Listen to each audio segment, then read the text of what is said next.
So when Resident Evil Village was first revealed during the initial PlayStation 5 event, the first thing that came to my mind was, oh, they're remaking Resident Evil 4, which made sense considering how successful the remakes of 2 and 3 have been. But to our surprise, this was a direct sequel to Biohazard, which is a game I reviewed for this channel not too long ago. Check that out if you haven't, link in the description. But we're getting a brand new Resident Evil game to bring in the new generation of consoles. That's awesome. Now initially, I avoided playing Village at that time due to not having a new generation console. Even though the game was multi-platform, I wanted to have close to the definitive experience as possible. So I waited until I was able to secure a PS5, and now that we overcame that obstacle, let's see if Capcom was able to create a memorable experience just like Biohazard.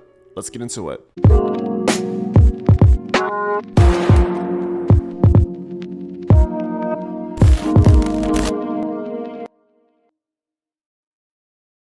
So Resident Evil Village is a very interesting title. Not only does it take inspiration from my favorite game in the series, Resident Evil 4, but retains and expands upon the mechanics that was established in 7. The first-person perspective, the larger focus on exploration, and using the map to discover treasure and new items. It's almost like Capcom took what worked in 2 of their most praised titles and created Village with the feedback in mind.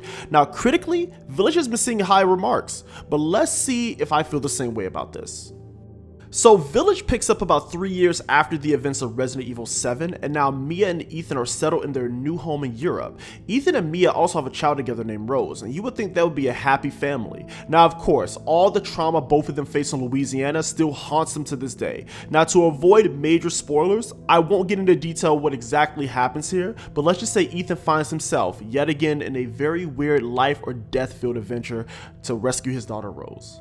I mean, the twists and turns this game takes, wow. Again, this is a spoiler-free review, but let's just say after playing the final arc of this story, I was up all night thinking about what I just witnessed and how this will affect future games in the franchise. But again, I encourage you all to go out and play this game or at least watch a playthrough of it. I will say in comparison to Resident Evil 7, I did enjoy the story of 8 a bit more. It was on a larger scope and I like the medieval fantasy vibe they got going on here.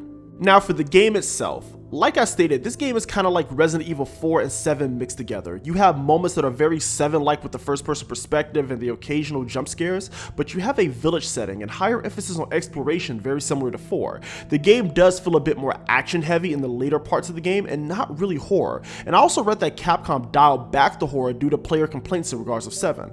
I can't say I really agree with that decision, but I enjoy what we got here. Now in terms of difficulty, this game is way easier than 7. I felt this game was extremely generous with the ammo pickups, the currency, and even crafting items. There was never a time I felt like I was going to be short on ammo because I would easily just find some or I can just simply craft it. The zombies and enemies you kill also drops various things as well, so you're never really short on supplies. Now I completed the game on the standard difficulty, so if you want more of a challenge, I suggest you crank the difficulty up. Now one of the major selling points for me was the cast of characters. Not only are they unique in their own way, but I felt they were pretty memorable. The obvious standouts for me was Lady D and her daughters. I will say Lady's castle was easily one of my favorite sections in the game, and how Lady D stalks you throughout it can definitely cause for some heart-pounding moments. Now I know, when you think of Village, Lady D is probably the first thing that comes to your mind, for one reason or another.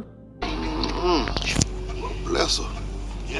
But she is definitely a standout character in the Resident Evil franchise, and I'm sure we will not be seeing the last of her. Another one of my favorite characters is the Duke. Now Duke is a real one. Duke is the homie. Not only does he have this charming, welcoming aura about him, but his shop has all the goods. Storage expansions, weapon modification, crafting items, you name it, the Duke got it. He can also cook for you if you bring him the right ingredients. His meals will give you a permanent stat boost. So shout out to the Duke, he is awesome. Lady Miranda is also one of my favorites from a design standpoint. I also love how brutal she is. Besides those, the rest of the cast are cool, but I think that you all will enjoy. Now the areas in this game.